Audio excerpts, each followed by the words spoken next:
looking at restored Everglades wetlands, the fruit of much work to remove the marks of man's heavy hand from this delicate natural place. It may come as a surprise that the restorer is the Florida Department of Transportation. Providing roadway improvements in South Florida sometimes involves unavoidable impact to wetlands.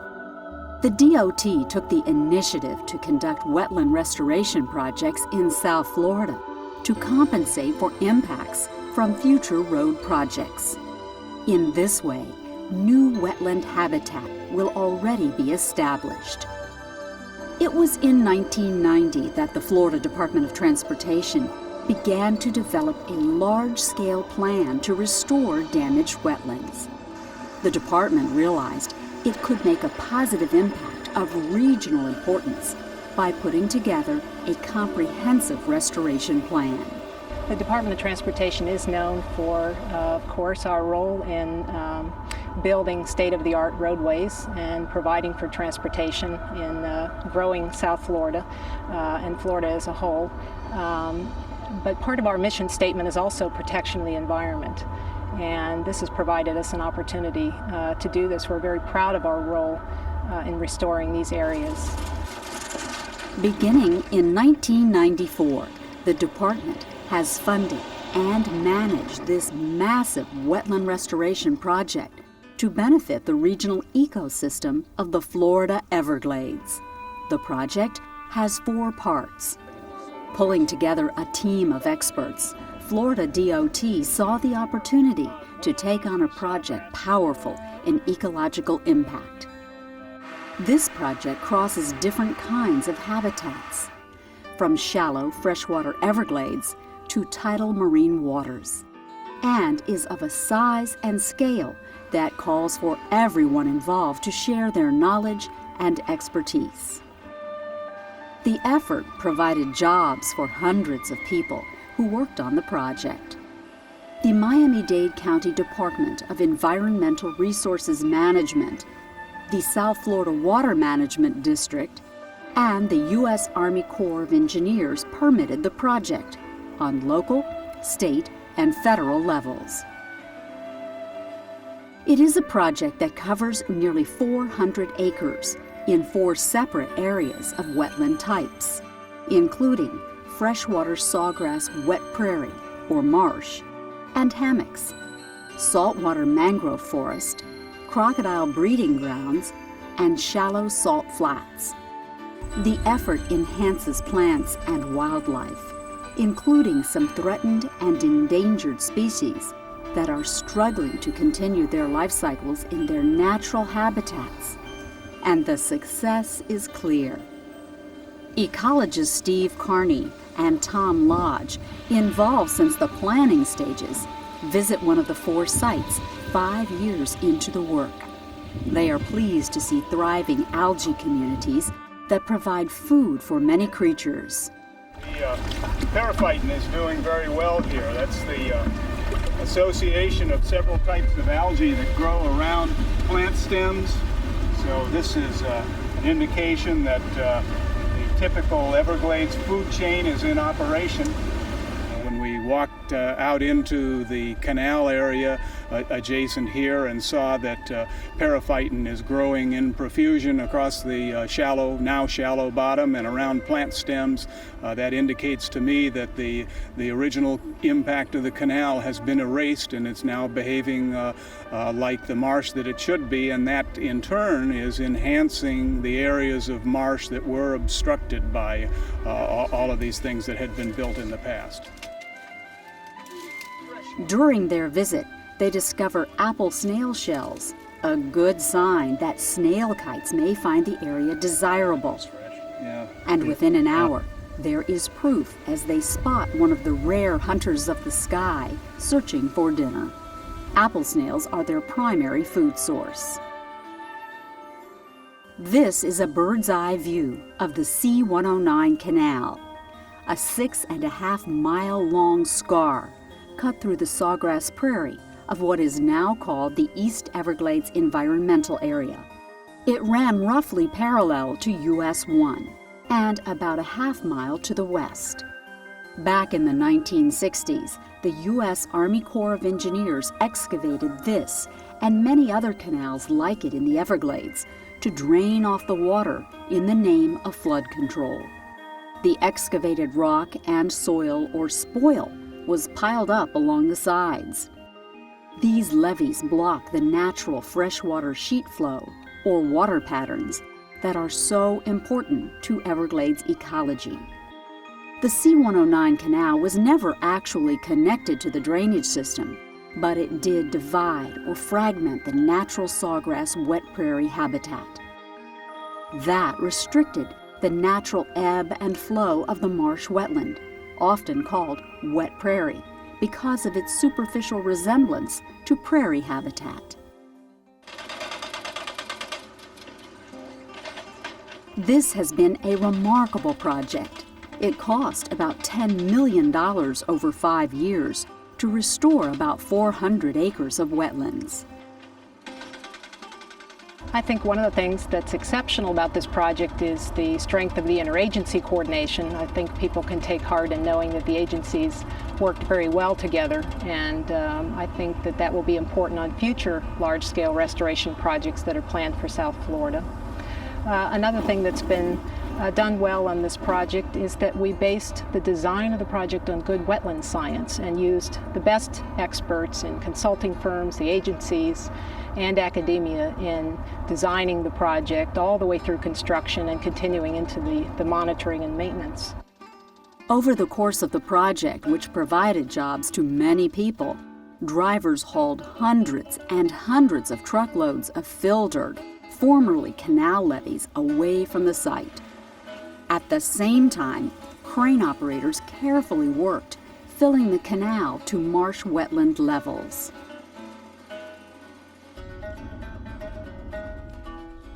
Throughout each area, crews set up protective curtains, yellow turbidity barriers, to prevent the restoration construction from disturbing existing sawgrass wet prairie. Well, the project here at C-109, there's over 100 acres that we're backfilling in the canal and removing these road beds. So we'll establish mainly 100 acres of sawgrass prairies throughout this project.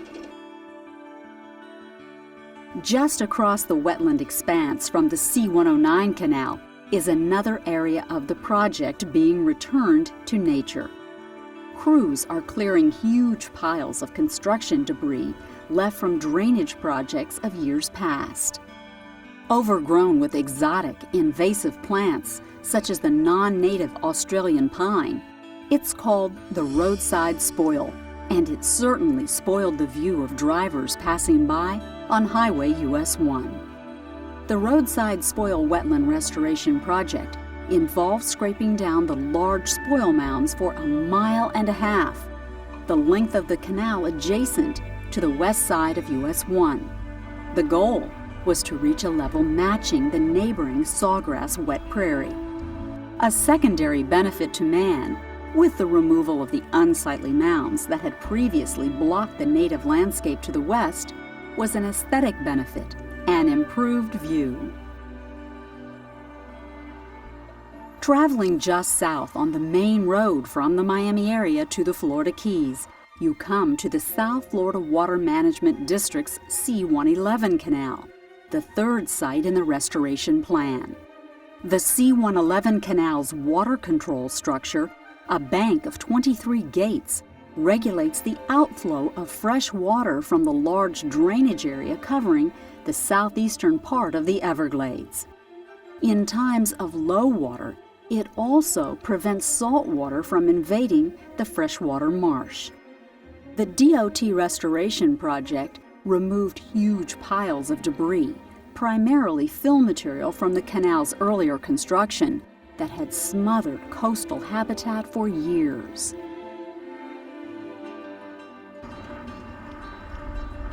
In this phase of the restoration effort, the teams removed large, invasive, exotic plants and trees covering spoil mounds along one side of the canal from east of US 1 to the mouth of Manatee Bay. The work of removing tons of fill material was to lower the ground elevation and reduce the width of the 2.2-mile-long road along the waterway. Again, wetland restoration is the goal. Construction crews are scraping the spoil mounds along the northern edge of the canal to recreate submerged bottom habitat for marine life, and they are preserving several upland pockets of existing native shrubs and trees. In many cases, specific plants such as ground orchids and bay cedars were protected through relocation efforts. Those efforts called for special corral-type fences, as well as plant and tree tagging to protect valuable existing vegetation. Native Jowood trees thrive throughout the process. Part of the assignment here is the creation of nearly 10.5 acres of subtidal wetlands along the east side of the canal, as well as the road maintenance. Monitors track every step of the way. Throughout the work, they check water levels and elevations. And even the quality of life in the bottom of the wetland marsh water is measured and tested. And while I'm looking at the smaller individuals, the worms and the insect larvae, which are missed by most folks, I mean, they provide the lower end of the food web, and the next step up are the fishes, and then the next step up, as you look up and around at the C-111 site, you'll see the wading birds, and there's a crocodile that's there every time, and he's a top predator, so that's just another indicator that site, I think, is reached a successful state in the restoration. Throughout the work effort, wildlife tolerates and seems to ignore the rumbling restoration project. Protecting wildlife is central throughout the task. In fact, it is life as usual for this bald eagle soaring above the canal and the work at hand. A stately osprey regards the C-111 as home, as do many other wading birds and perching birds.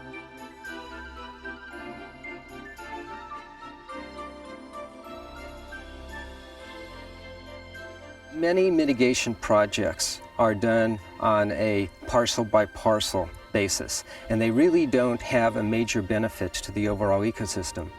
Florida DOT wanted to take another approach, a much larger regional look to see what large types of projects could be done that would really benefit the ecosystem of South Florida and be a beneficial restoration. And that is, in fact, the approach that the department took. Across the bay waters from the C-111 canal at the Harrison Tract is the fourth location of the restoration project. The Harrison Tract, now part of the Crocodile Lakes National Wildlife Refuge, was once the beginnings of a development project that was never completed. In early 1995, work was in the beginning stages. Here, on the eastern shore of Barnes Sound in North Key Largo, workers are restoring crocodile nesting and basking berms, in addition to the structure and function of previously impacted mangrove tree habitats. As the project gets underway, heavy equipment operators work steadily to remove every trace of the failed development turned refuge. Well, we've seen that the crocs seem to be more accustomed to the machinery, and they'll be just on the other side of a canal as the dump trucks go by. The birds will come and feed in the areas we've already excavated, and sometimes a croc will even be on one side of a pit while they're excavating the other. It's nice to see a constructed area and returning it to nature.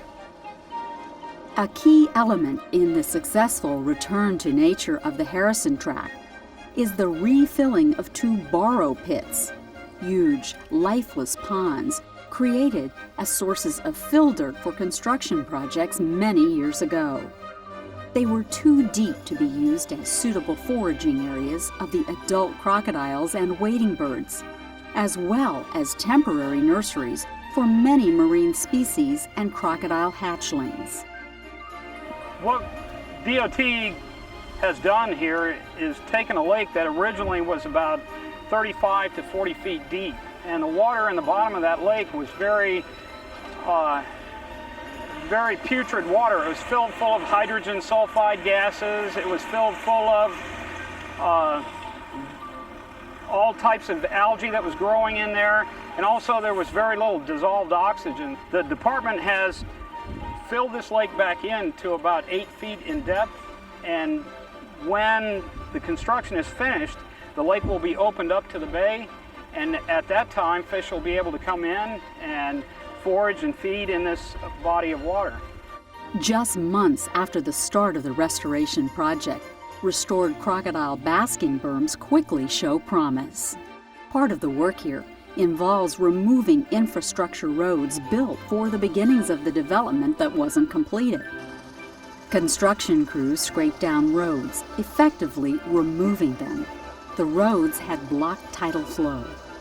Workers also removed a simple wood bridge across a waterway, and they added flushing cuts to improve water quality and return the ecosystem's connection to the bay.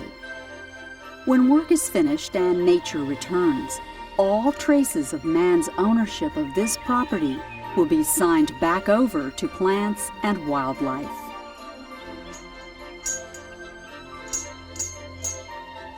We're planting red mangoes, propagills. It's a total of 30 acres that we have to plant. It's 150,000 seeds. We've probably already put in 75,000 seeds. Throughout the project, representatives from agencies involved in permitting or allowing the work to be done tour the sites to check the progress and learn how the areas are returning to nature. These shallow wetlands that were created when the road was removed provide ideal habitat for smaller crocs. We've seen numerous 1 to 2 year old crocs in these areas feeding. Here, the group is being updated by the manager of the Crocodile Lakes National Wildlife Refuge. Anytime you can go out and see a croc in its natural habitat is pretty amazing, you know, given the fact that crocodiles are only found in the southernmost portion of Florida and the Florida Keys. You don't find them anyplace else in the United States. And this area represents the only refuge that was established specifically for the preservation and management of the American crocodile. So. See, now this is awesome. Look at the recruitment we're getting along here. As part of semi-annual monitoring expeditions at the Harrison Tract, project scientists join noted ecologist and botanist Mark McMahon and his crew. The projects required the bringing together of a number of agencies and teams of experts from several disciplines to achieve the common goal of returning these areas to their natural state. It called for close monitoring and careful, tedious maintenance to establish and nurture the native plant cover. As required by the Department of Transportation's restoration plan, this group is setting out quadrats, markers to use as samples for measuring the growth of planted mangrove seedlings and other vegetation. This visit comes just 1 year after the work to restore mangrove coastal wetlands and American crocodile habitat began. They are delighted with the growth. This is a good start, and I'm also encouraged by the fact that in addition to the material that was planted, that we're getting other species, other plant species coming in various areas, which helps diversify the habitat in here and makes it a more suitable place for different kinds of wildlife. So all of those things are positive. As the monitors pass by, a female American redstart seems to think nothing of it. Just below, fiddler crabs scurry about searching for food. The environment is recovering and thriving through care, maintenance, nurturing, and protection. 2 years after the first mangrove propagules, or seedlings, were planted, 70,000 additional young trees are added to the Harrison Tract site, to enhance the tidal channels and surrounding wetlands. This perimeter road caused the salt water to be highly saline in this area, which dwarfed the growth of the trees. So what hopefully will happen with the flushing cuts that have been cut through the road, we'll see these trees begin to grow higher, and there may even be a change from black mangroves to red mangroves in here. This is a red mangrove, and you can tell a red mangrove because of its walking roots. And this is usually found at the lowest elevation. It's more or less in the front line in the fight against coastal erosion. Red mangroves would be a lot more efficient at preventing erosion than any seawall or anything else. To ensure minimal disturbance to the shy American crocodile population, all work at Harrison Track is prohibited during this endangered species nesting season. Back at the C-109 Canal worksite, wildlife seems to appreciate the restoration efforts. A pair of red-shouldered hawks nested at the site. Biologists sealed off the area from construction until the fledglings were out of the nest. We were concerned that the construction would affect the birds and that they might abandon the nest. Because the birds are protected federally, we, under the Migratory Bird Act, we had staked off a 100-foot section so that the construction and vehicles would stay away from that area. And in fact, they're working way farther away. As you can see, they're still using the nest, and so it seems like the birds, are still going strong. What the Department of Transportation is proposing to do, after the canal is backfilled and after the road beds are removed, then DOT will come in here and plant trees to connect the remnant portions of this tree island up to the other area that we see over there. And we'll be using the same species of trees that you see in here. After several years, this will be an area that birds will come in and nest. At regular intervals, 4 times a year, maintenance workers painstakingly remove nuisance weeds and exotic plants and trees from the 8 acres of planted tree islands at the former C-109 Canal. After 5 years and the removal of tons of debris, there is nearly 80% coverage with native plant life at the roadside spoil site. Passing cars now have an unobstructed view of the sawgrass wet prairie. The spoil mounds are but a memory. Just across that marsh to the west is what was once the C-109 Canal, but is now a restored wetland, complete with thriving tree islands, shallow waters for wading birds, and deeper water for fish and aquatic life. The beautiful thing about it is it has involved so many members of the community, all the way from the permitting and regulatory people, the Department of Transportation, contractors, biologists. Everybody has worked together to put this incredible restoration project and make it a reality. At the C-111 Canal, restoration is complete, and the spoil mounds there are history. And the future looks bright for these wetlands that border the still operational canal. Both crocodiles and alligators have been observed here, attesting to the success of the effort. At the former Harrison Track, any traces of the former failed development are nowhere to be seen. This site now truly reflects its name as a component of the Crocodile Lakes National Wildlife Refuge. I think that the public awareness of these projects does need to be increased, especially in light of what the plans are for South Florida in terms of large-scale restoration. It is important for the public to understand why it's necessary to protect our natural resources, how that relates to our economy, to a sustainable growth and a sustainable environment. It's important to find ways to let people know about them and that they're successful and that they do work. With the completion of the Harrison Track, the C-111 Canal, the C-109 canal, and roadside spoil mounds removal projects, involving an enormous amount of work and continuous oversight. The Department of Transportation is providing restoration, enhancement, and preservation to nearly 400 acres of formerly disturbed mangrove wetlands, freshwater wetlands, and submerged habitats. This implementation and the significant results are allowing these unique, dramatic, and valuable ecosystems an opportunity to heal and reestablish their spectacular beauty and vital role in the ecology of South Florida. It is a true return to nature.